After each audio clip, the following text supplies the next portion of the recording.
And then we're going to do the Pledge of Allegiance. Roy? Let us pray. Most gracious and Heavenly Father, thank you for this day. Thank you for the blessings that you give each and every one of us. And Lord, as we come together to listen to these two men talk about the things that they have, their hopes and their dreams and their vision for our great city, I pray that you'll be with each one of them, and that today begins something extraordinary, not only for the city of Liberty, but for Pickens County. Let us always be the light that shines for our Lord. In Jesus Christ's name we pray. Amen. Please join me in the pledge. I pledge allegiance to the flag of the United States of America and to the republic for which it stands, one nation, under God, indivisible, with liberty and justice for all. Thank you. You may be seated. Thank you, Roy. Thank you for that. I want to welcome everyone here. Got a good crowd. Got some more folks coming in as we get started. But thank you for being here tonight, because this is a very important event. One of these two gentlemen is going to be elected mayor next Tuesday night. And so it's important that we hear from them tonight. So thank you for being here. Just a couple of housekeeping things. This is Josh Morgan. He's our timekeeper tonight. And he's got his trusty phone there beside him. So you might hear him holler time or shut up or something one of these days. But Josh is going to keep our time for us. Thank you, Josh, for doing that. I ask you, if you don't mind, please turn your cell phones off.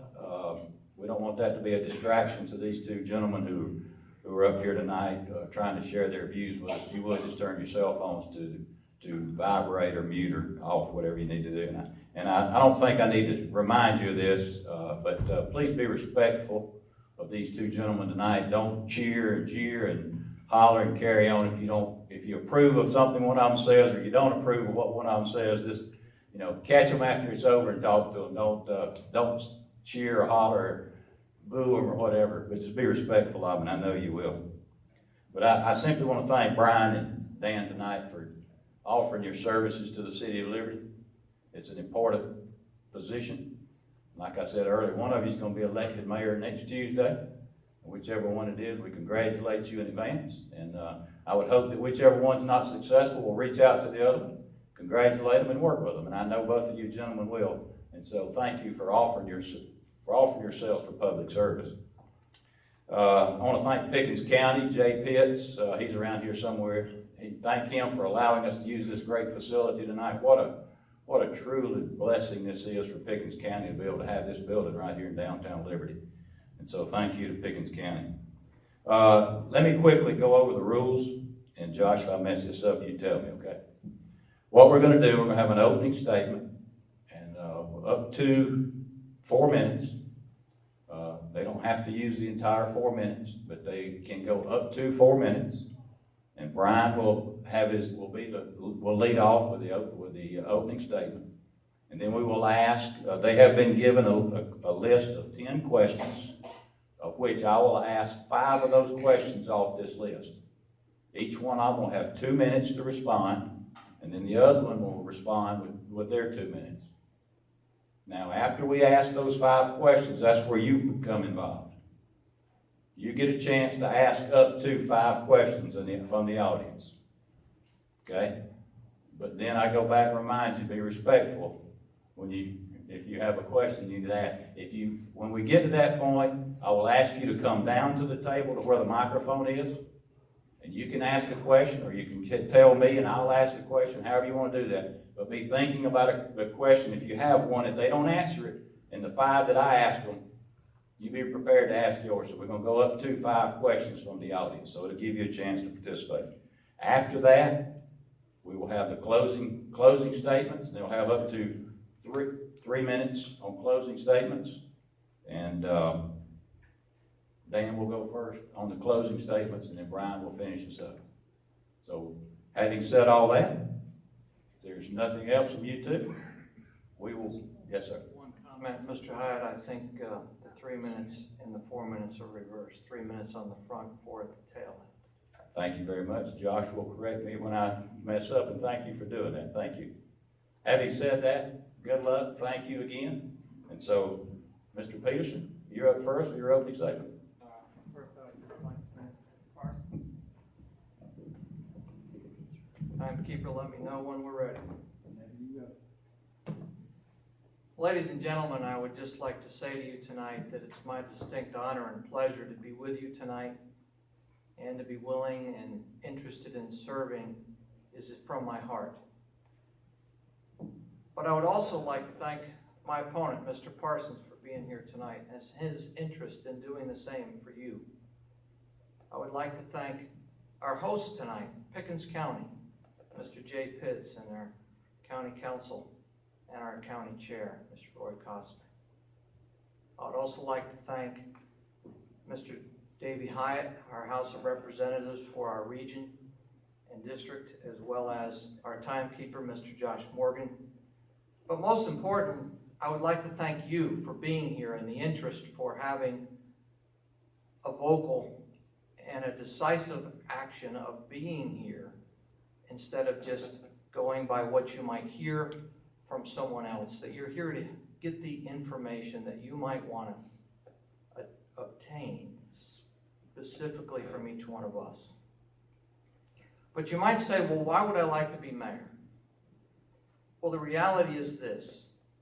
I've lived in Liberty for over 20 years, born to a military family that we traveled extensively and that I did in some of my corporate world jobs. But after finding Liberty and meeting a lady from here that I'm proud to call my wife, I've been here. Surprisingly, I've been here twice as long as I've lived anywhere in my life. And this is home to me. I actually have grandchildren that are coming up and are here. I have businesses that are here. I have a residence that has continually been here for those 20 plus years. Liberty is in my heart. I've got visions of unity, that if we were to unite and come together like we've never seen before, great things are more than possible for Liberty. We're already great. My vision is to make it greater. And as we move forward in answering these questions today, hopefully you'll see some of that vision, and you'll see some of that passion that I have for Liberty, just like you do. Because, see, I'm really just like you. I'm here. I care. And I hope that Liberty can be all that we can make it as we move forward together in the future. So that being said, I just look forward to answering these questions and having the opportunity to meet and greet or visit with any of you following the event to specifically answer any pointed questions we may not cover here in this debate. Thank you very much. Mr. Parsons. Thank y'all for coming. Enjoy it. Done. I'm short and sweet. That's the way I am. Thank you very much for that. Now let's get to the questions.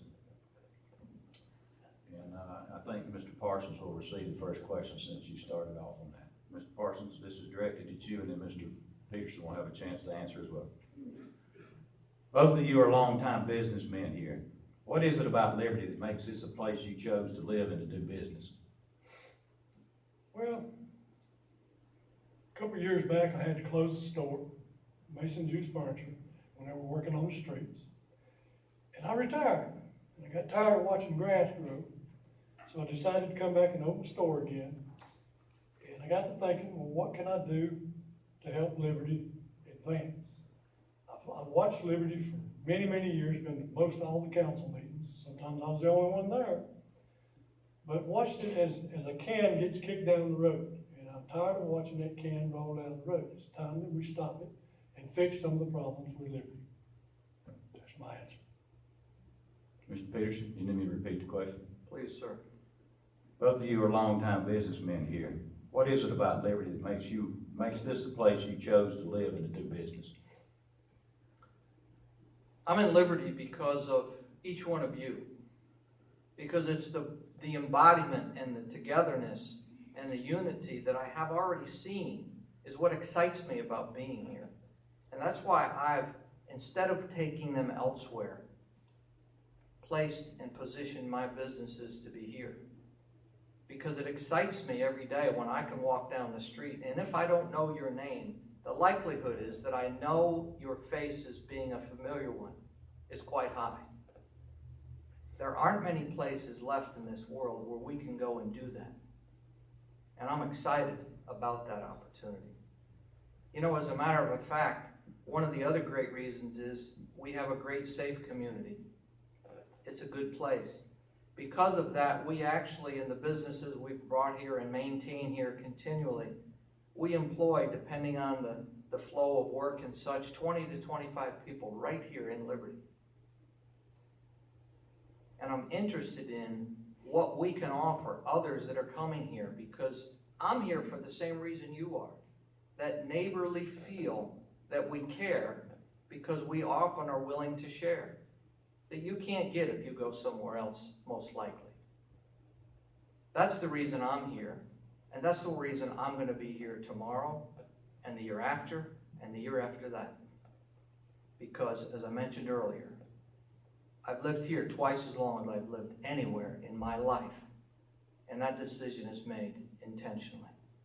Thank you. Thank you. Second question, Mr. Petersen, lead with you. What specifically qualifies you to be the Liberty's mayor? What would you say if someone were to ask you, what sets you apart from your opponent? Well, the first thing I would say is that unyielding commitment, that I've been here for a long period of time. The other is that I'm willing to serve. Others are as well. But I am and I have served on council for a period of time. During that time, I've been able to identify some do's, some don'ts, and some things that we should avoid and things that we should do. But you know, being on council gives me, as one of the 7, the mayor and 6 council members, only 14.3% of a vote on any issue at any time. And the reason I would like to become mayor is because not only will I continue to have my 14.3% and then only provide an advisory ability to the balance of council or the mayor, but as a mayor, I'll be making those decisions, should I be elected, on a day-to-day basis of what we need to be doing, just like I do in business. And that's why we've grown as business, and I know that together we can address the issues that are at hand, because I think you're like me. I have several things that I don't like and I would like to change. And with the help of you and our working together on those common visions and goals, we can make Liberty all we want it to be, and yet not be like someone else, but have some of the benefits and tax base that we need while maintaining our small town feel. The same reason you're still here and I am planning to continue to be here. And that's my reply as to why I think I should consider and like to be mayor. Thank you. Mr. Parsons, I'll repeat the question for you. What specifically qualifies you to be the Liberty's mayor, and what sets you apart from your opponent? Well, my qualifications, I'm not better than anybody else in this town. I've been in business for 40 years, and I can balance a budget. We need to do that, and we need to work on our infrastructure, and I can do that. Yeah, that's the end of my answer. Okay. Common sense is a good qualification. I'm a common sense kind of guy. Not a politician. Okay, thank you. Mr. Parsons, this is the third question. We'll begin with you. In 10 years, once you get elected, and you'll be in your 3rd term if you stay around here 10 years, what do you vision Liberty being in 10 years?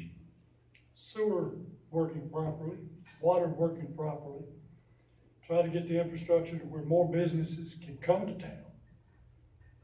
That's the main goal. Keep a balanced budget, put some money in the bank so that if we get grants, a lot of them are matching grants, we can have some funds to use those grants, take the availability, and use them to do what needs to be done for the town. That's my vision. Mr. Petersen, I'll repeat the question for you. In 10 years, you'll be in your 3rd term if you get elected in 10 years from now. What do you see the city of Liberty being in 10 years? I see the city of Liberty being a thriving, robust, bustling, small, friendly, safe, economically stable environment. And how are we going to do that? Yes, we have infrastructure problems that date back to 1925, that there's not been, over the many, many years, corrective measures and set-aside accounts to ensure that. As a matter of fact, if you ran that annualized budget to do that, it would be staggering to completely repair what we need to repair in the many, many millions. So we have a few choices of how to handle that in the infrastructural category. We could actually pay a set fixed fee and clarify and have a third party identify the severity of our problem that could give us some intensity and a higher score when we do have either federal or state funding available. That's just one thing. But we've got to set aside those matching funds, because even if the grant is available, if you don't have the appropriate matching funds, the grant is not subject to our qualification. Beyond that, we have many other things that we can be doing, from growing that tax base by increasing the revenue, by cleaning up the things that aren't attractive in our city or possibly unsafe. And one of the things, as many of you would probably attest or realize and agree with, we have some buildings that are either unfit or they're unsightly in our main corridors. Well, we as a city could condemn those, we could have paid them down and what have you, but the reality is we don't have those funds to do that. But we could possibly find some monies too. That's just a bit of the vision that I might have. Thank you. This is the fourth question. Mr. Petersen, we'll start with you. A recent study revealed that there are over $24 million worth of repairs that needs to be done to the water and sewer system. Where do you see the ability to get these funds from without letting water and sewer rates continue to go up? Well, the first thing I would like to say, our water rates, by the way, of a recent, as early as, or I should say as late as 2 weeks ago, shows that of the 7 local municipalities that provide water, we're not the highest. As a matter of fact, out of the 7, we're number 6 with only 1 lower. That's identifiable information that you could see, view, or be shared with you. But I think one of the things we should do is spend the money to get the consulting that needs to be done to identify and classify the severity of the problem that we have, so that we can have a higher scoring category when these grants come up. This coming year in the 2017-2018 budget, there's over $210,000 being set aside in reserve accounts specifically for these types of matching funds that will allow us to be qualifying from that capacity. And what does that mean? In the typical grant experience that I've seen before, is that means we could get only as little as up to $2 million just because of the matching funds. So no matter what we see or what we try to address, it takes time, it takes patience, it takes vision, and most importantly, it takes communication and understanding by not only council and the mayor, but by the citizens and the like. And one of the things I think we can do a better job, and I vow to do if elected, is to have a better level of clarity and transmission and transparency. And that if these kind of things are coming up, that we are out there a month or 2 in advance, giving you the data and the information of what's coming up and why we're there, so that you understand it. Because I think you're like I am, and that, okay, my time is up. Thank you, gentlemen. Mr. Parsons, I'll repeat the question for you.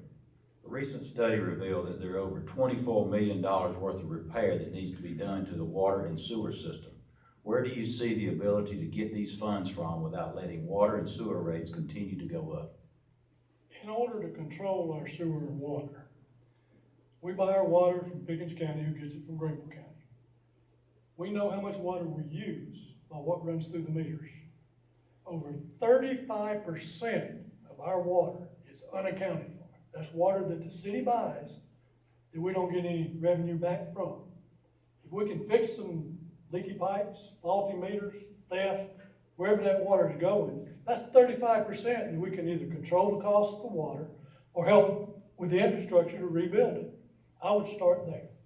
And then every day work hard to find funds, grants, whatever I have to do to get the money to build it, because it's got to be done. Thank you. Mr. Parsons, we'll begin with you on this question. What are your plans for the city recreation department and activities that will benefit the youth of this town? I would like to see the rec continue to grow. It's almost self-sufficient as it is. I was a scoutmaster for many years, and I know what mentoring a child means, whether it's in sports, big brothers, whatever. That will come back to this community 1,000-fold. Those are your future leaders. We don't want to hurt the rec. We want the rec to grow and respond to that youth need. I'm all for it. Mr. Petersen, I'll repeat the question. Thank you. What are your plans for the city rec department and activities that will benefit the youth of this town? Well, for clarity, the rec department is not self-sufficient. The current budget in 2017-18 is $272,000. The other relevant fact that you need to know, and adjustments are being applied and or evaluated of how to balance things, is currently of the 850 enrollees throughout the program, approximately 70% of those, ladies and gentlemen, are from outside the city limits. What's imperative is that we figure out a balanced methodology in a way that means that the City of Liberty citizens are not subsidizing and paying additional fees for the amount of usage that's being used by people that are outside of our city limits. So that's something we have to address. But I'll come back and say this. I am very committed to the rec department because it changes lives. It creates opportunities for adults, grandparents, and their children to have a time of togetherness, and to those wins and those losses, all valuable training lessons in life. But I also recently was approached by an older man who had just learned to read, that he said to me, he says, you know what? He said, this is the first time I'm going to vote in my life. And this gentleman is in his 50s. Because he said, I couldn't read before, and now I can.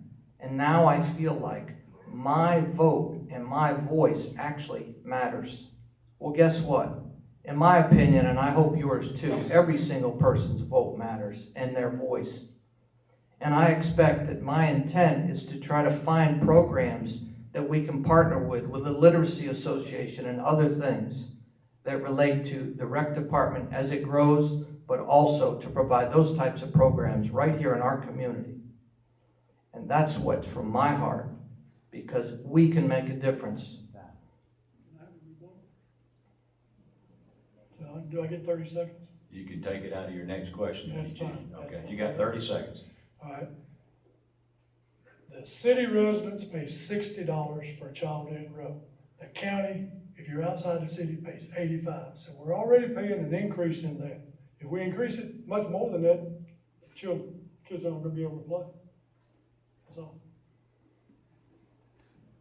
Okay, that concludes our 5 questions. Now, we've got some more if you folks don't speak up. Is there anyone here that would like to ask a question? This lady right here would be willing to step up here and ask a question. Thank you very much. This one's for Mr. Parsons. Well, they will both answer the question. Okay, so this is a budget question in general. It's more specific for Mr. Parsons, but other than grants, Mr. Parsons, which is not guaranteed money, what are your specific plans to pay off the promised $500,000 per year for the first 2 years you were in office? Basically, that was taking Rob and Peter to pay Paul. To balance the budget by keeping those funds in the budget that they were designed to be used for. That's how we'll do it. We're not going to raise taxes. We'll sacrifice where we have to. Hopefully I answered your question. I don't know. Maybe I didn't understand. Okay, look, come on back. So what specifically are you going to do? I mean, other than grants, and what else did you just mention? Balancing the budget is about keeping the funds that were designed for certain, like the water, the utilities, not taking funds from the utility department and putting them in the general fund to be spent on general items. Keep them for the funds that they're doing. You have to live within your budget. Okay, so the $500,000 per year, how are you gonna do that? Well, we should get 400,000 this first year How? by not spending the money frivolously. It's available, it's coming in. So the 500,000, how are you gonna do You know, that? over a period of time. But if you're working with a balanced budget, you won't be overspending, and therefore you'll stay within your budget, and we allot those funds for that, to return the budget. Thank you. Mr. Peterson, do you need her to repeat the question, or you're okay with it? Please repeat the question. Don't walk away. You can take over if you want to. As we all know, there is a deficit. So, Mr. Parsons did promise $500,000 per year cut. I don't know if you're promising that, what exactly you're gonna do to help bring our budget back into balance. Okay. The first thing I want to say, ladies and gentlemen, is the city of, any city in the state of South Carolina is mandated to create, devise, and present to the public a balanced budget annually. That's a requirement by law. But I think the question is, my opponent says that he's going to shave the budget by $500,000, if that's what I think I heard him say, and I'm not sure. But what would I do to try to save money to possibly answer the question?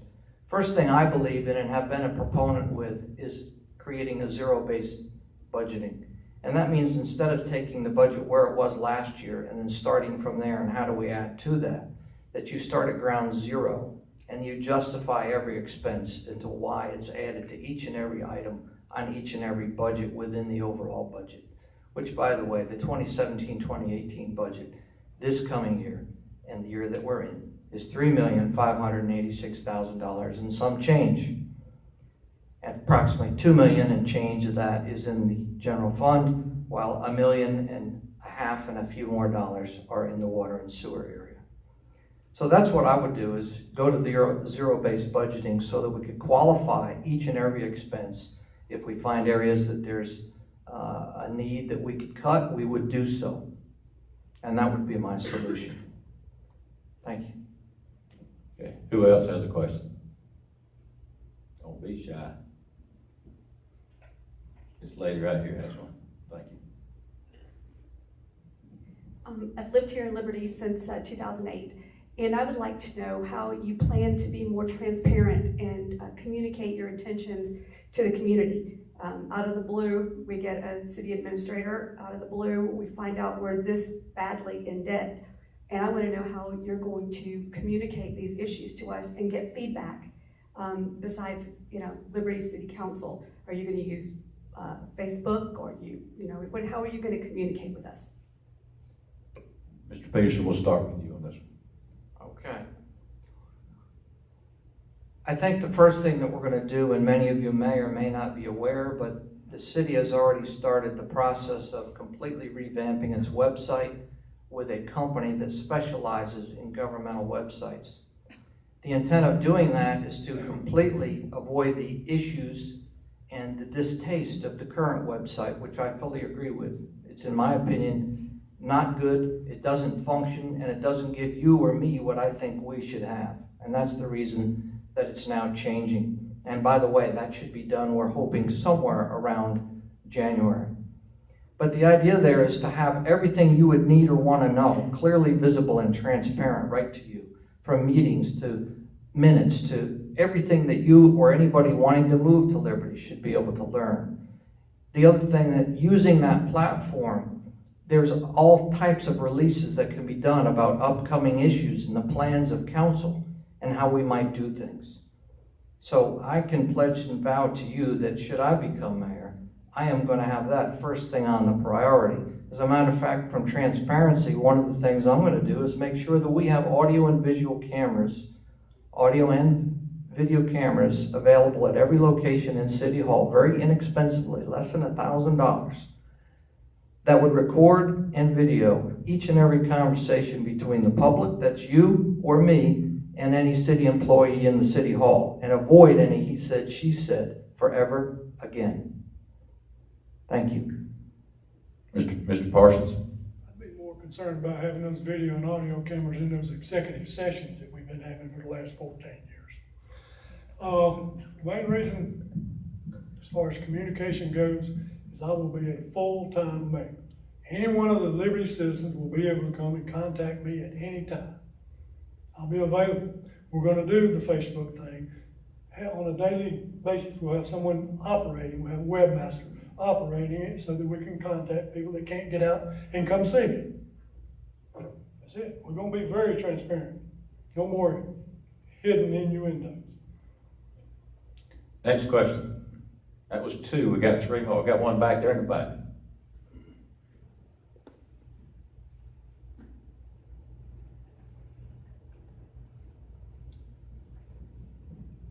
How you doing? I'd like to ask, what is your plans for attracting businesses into the Liberty area? You know, food chains like Pickens has, 14, 12 or 13 name brand restaurants. And the second is, what possibility do we have of annexing all the way down to 123 where the Bojangles will be in the Liberty tax bracket, and Hardee's and Spinks? That's my question. Mr. Parsons, do you understand that? Yes, sir, I Okay, do. I thank think if it's feasible for us to annex and we're able to do that, most definitely we need to go to 123. I'd go from 123 all the way back to environmental if I could. And that gives us room to expand, to have businesses come to town. But we've got to take care of that infrastructure to bring more businesses to town. They have to be able to have access to sewer and water. And that's one of the biggest things that I'm concerned about. Thank you. Mr. Peterson, you remember what he asked about the? I believe so. Okay. Hopefully I'll be addressing that. First, I would like to clarify executive sessions by state law are exempt from audio or video recordings. But moving right along, the reality is this, ladies and gentlemen, that if we want infrastructure, we already have infrastructure that will support industry and some business in our city. Even though it needs repair, we have capability that exists today. But most importantly, for what we need to do immediately, is we need to take the things, by the way, starting with the city first. I'm not satisfied with the way our parks look, with the way our entrances look, and the things that the city can control. We're going to make sure that's looking great. And that's going to roll over into others, and they're going to be seeing that too. Because, Liberty is a prideful place. We're proud that we're from here. I'd like us to be even prouder, because when we come into our city, our gateways, or drive up and down our streets, that we're looking as good as we can look. And I'm committed to making sure that we do. And once we start doing that, that's going to draw the attention of other people. They're going to notice that, just like we will. And they're going to want to start coming here and making investment. But guess what? We don't want that growth to be out of control. We want to get the best of both worlds, and that is the best of the world we already have, while we're getting what others can bring to us that we can't produce ourselves organically or from an internal perspective, because we need those investment dollars. And they want to be here in a prideful, shining town because of what we experience every day. The neighborly feel and the care and the love that libertarians share together. Okay, 2 more.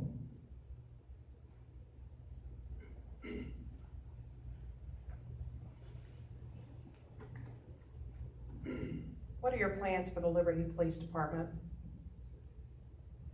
Mr. Peterson, I think you're first on this one. Jack, you understand her question? What are your plans for the Liberty Police Department? Yes, sir.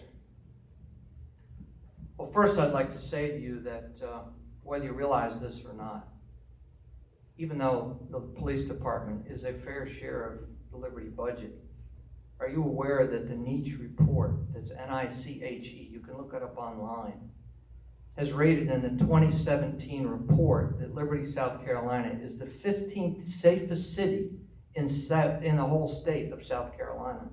I think that's something we should be proud of. And I can tell you, yes, we might have neighborhood watches, but it's the women and the men that wear those badges every day and risk their lives for you and I. I can tell you this, that many people talk about, oh, Liberty's a speed trap. 2016 statistical stats from our own records, that's available to you, by the way, indicates that for every ticket that was given, there is 1.27 warnings given. That means there's 27% more warnings given than tickets. And people say, oh yeah, but it's a speed trap.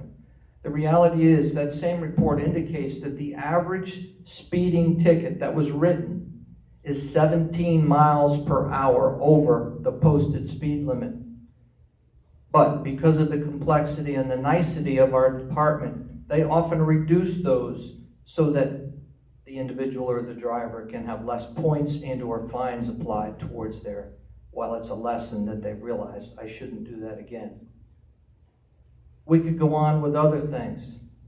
And just, there's been often questions about fine money and what's collected and what does the state get. Well, in 2016, the other statistic, ladies and gentlemen, shows that 56% of the money collected by the Liberty Police Department by mandate is returned back to the state of South Carolina. That's 56% of every dollar that comes in fine money.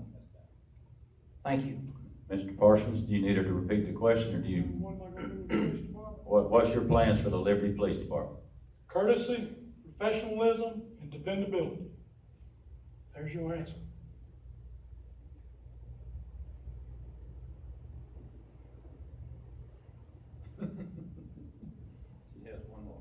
Do you have plans to cut the police department? No, absolutely not. Mr. Petersen? Absolutely not. One more. We have time for one more, and then they'll have their closing statements. One more. Back there in the back. Randy, I think the guy behind you stood up first. Sorry about that.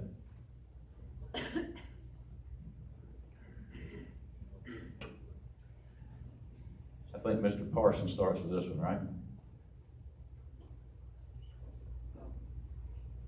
Thank you. I'm Rick Robertson. My question is about the rec department. The rec department in this town is a hot button topic. We've got 1,600 households. We have 1,600 households, and we've got a $250,000 budget for the rec department. Do the math. Fine. Many of us can afford that expense. As in our taxes, although our city charter doesn't list recreation as part of the city's job. We took this on.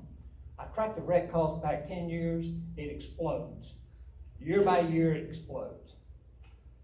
What I've tried to encourage people to do is develop an algorithm so that the folks that want to be involved in the rec department who are not city residents pay their pro rata share. It's a cost accounting problem. We're not a social agency.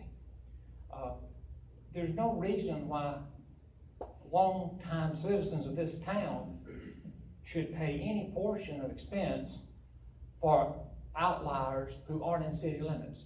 That's just a social agency function, and we are not that as a city.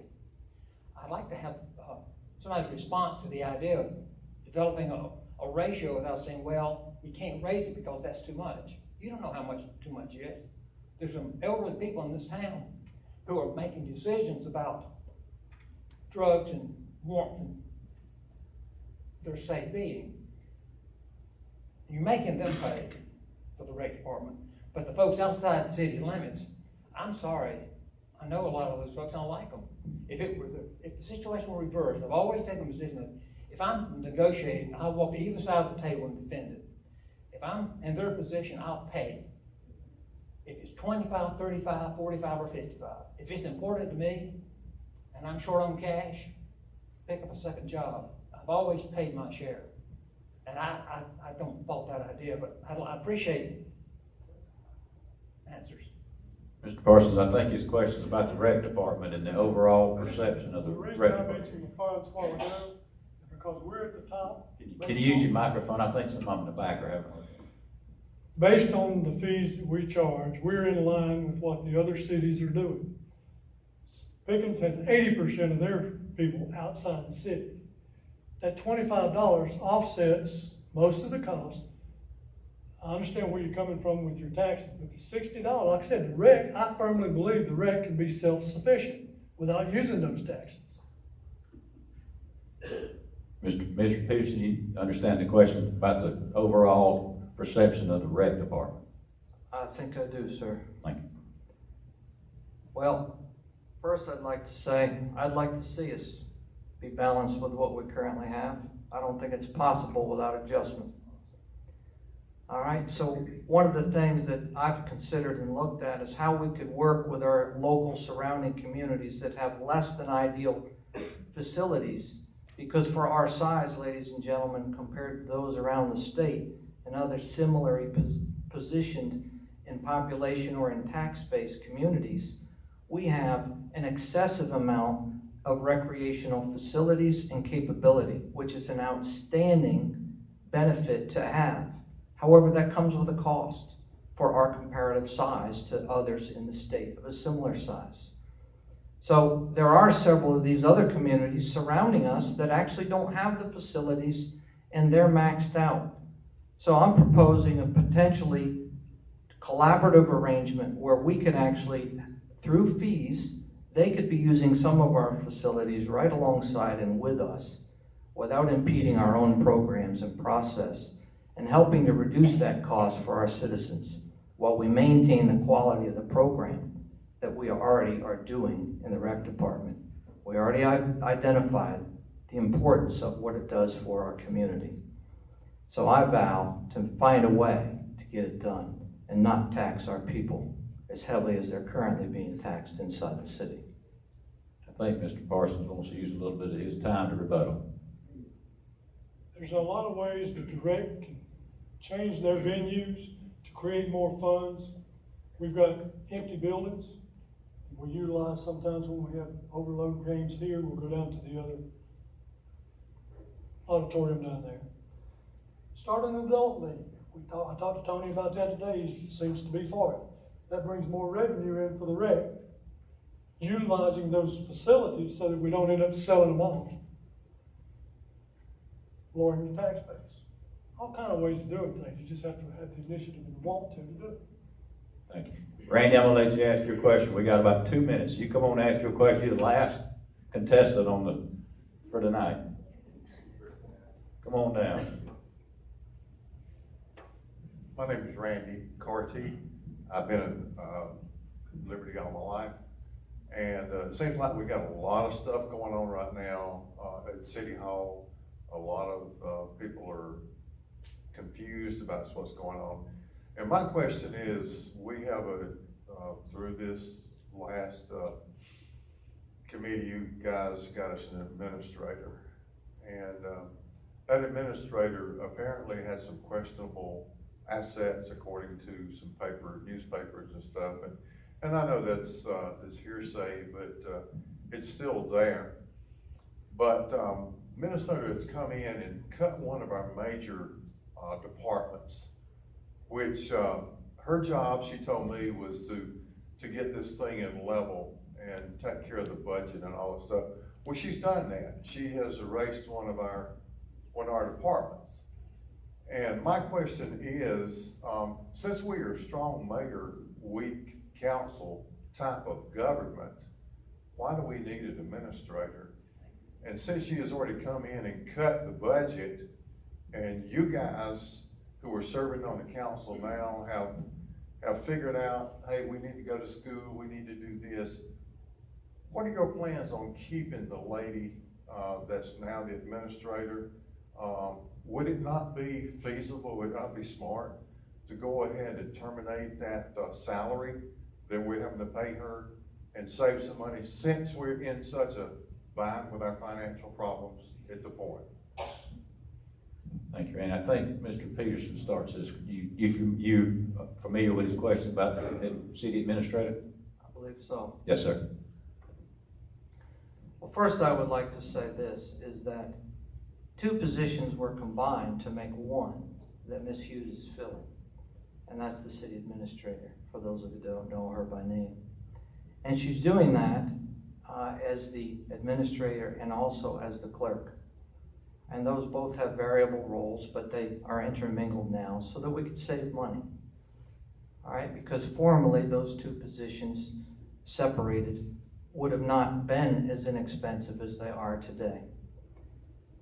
What Ms. Hughes brings to the table is 45 years of governmental experience, even that of being an elected official herself, and even that of a police officer. Excuse me.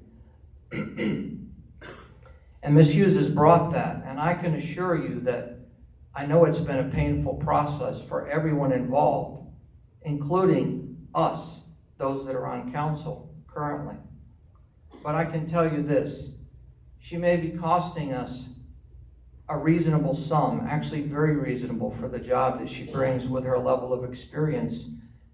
That experience has saved us far more than her expense from a financial perspective. We do have a strong mayor. Well, first of all, it's up to the mayor as to the ability that he allows, the latitude of the decisions in their entirety or otherwise, and council that she is able to make. All right? What I can tell you is, first of all, if I'm mayor, I'm going to be in control of the city, and she's going to be one vote about what we do like the rest of us are. But I can say this. I don't have 45 years of governmental experience. She also sits on the board of many national organizations that relate to the finance world. I don't have that. Time. But I have time. Time. Thank you. Mr. Parsons, you need Mr. Carty to repeat the question. Are you familiar with it? Yes, sir. As y'all know, I've already made this clear. If I'm elected mayor, Ms. Hughes will be terminated. If not for any other reason, she wrote a golden parachute contract 2 months after she was hired.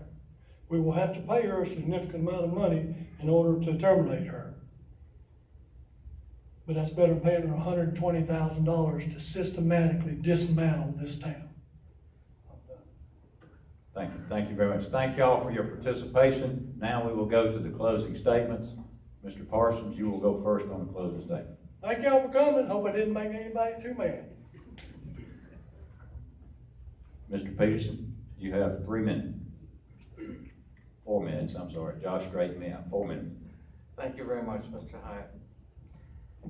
Well, I'll take a moment and respond back that we have issues in City Hall, and some of those relate to some of those that we've spoken about tonight. I think I've provided some solutions about the he said, she said. No, that's not what we're talking about. No. Excuse me. But the reality is this, ladies and gentlemen, we're moving to where we have never been before from a financial perspective. And here's what I can tell you. I don't have that experience that Ms. Hughes brings to the table, even though I've served on government and I've been through the trainings and I've done different things. My opponent has no experience of any kind in that arena.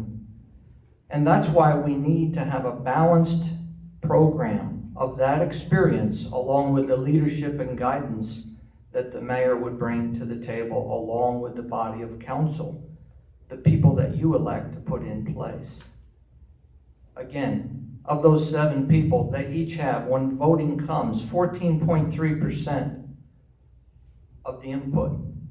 But the mayor has the ultimate control of day-to-day operations outside of that 14.3% when votes are made to change law or legislation. So what I think the most important thing to do is, just like in your house, if you have financial trouble or something you want to fix on your car or any other thing, your roof, I'll bet you called the experts that are very familiar with that, along with your own reasoning and the reasoning that the council and the mayor would bring to the table to have the best resolution for you and your family. So what I'm going to say to you is this. There currently are issues that have arisen and that need to be addressed. And that's possible without sacrificing the ultimate direction that we can all go just by terminating somebody over the fact that there's a contract. As a matter of fact, the cost of terminating that person would be far more intrusive upon your financial budget than if it was to be maintained and managed in the correct way. I think you'd agree with me there. I know any financial sense of looking that through would identify that we could pencil out if we did that together. But ladies and gentlemen, that being said, I'm excited to be here today. I'm excited to have served you for the time that I have already. For my grandchildren to be coming up in this town, because I have a vision that I think you have. Of although we are great, we can be even better. We have things that we have to do. We have to make tough decisions. Decisions that are not going to be pleasant. They're not going to be painful to just one, but to all. And maybe even most of all, to some. I have a father that's 96 years old that's in this audience, that he has things he has to address that I don't, that you don't. And you have things that I don't and can't address because I don't know what your situation is. But I know this. We have to move forward. And if we do that and we become unified, which I know we can do, like Liberty has never seen or been before, we can make Liberty all that it can be and maintain that small town appeal and that charm and that friendliness while we derive that tax base. Work on fixing this aging infrastructure that'll deliver us to the future and bring that business that'll ease your tax burden. But here's what I can tell you. If we start slashing and firing and getting rid of the solutions, it won't happen. Thank you very much for the opportunity to be here tonight. I want to thank both of you gentlemen for being here tonight. You've answered the questions that have been asked of you, and we thank you very much. Good luck next Tuesday. I know you're going to want to meet with these folks before you leave tonight. I want to shake hands and ask them for their vote, but we want to simply thank y'all. Let's give them a hand for what they've done tonight. Thank y'all for coming. Please, if you got some questions of these two gentlemen, they're going to be here. They're not going to run off. So if you got any questions, please stop by and talk to them. But thank you again for coming, and good night.